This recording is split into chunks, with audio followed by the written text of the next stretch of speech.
রিয়াজ আড়াআড়ি পাস করবেন, ওখানে সুজনের উদ্দেশ্যে রিয়াজ, ইকবাল, বাদশাহ,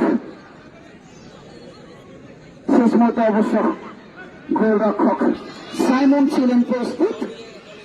ফয়সাল ব্যাট পাস করলেন ইকবালের উদ্দেশ্যে, আবার ফয়সাল মধ্যমাঠ থেকে ক্রস করেছেন, ওখানে মাকসুদ, বিপজ্জনক খেলোয়াড় মাকসুদ, কিন্তু গোলের যে তৃষ্ণতা রয়েছে 12 নম্বর জার্সি পরিহিত মাকসুদ নিঃসন্দেহে যিনি পরাগ নাইট রাইডার্সের আক্রমণের মূল ভরসা, তিনি কিন্তু এখনো গোল পাননি, গোল পাওয়ার চেষ্টায় রয়েছেন। অপরদিকে ইকবাল রক্ষণভাগে দুর্দান্ত ভাবে দায়িত্ব পালন করে যাচ্ছেন দলের অভিজ্ঞ এই সেনানী।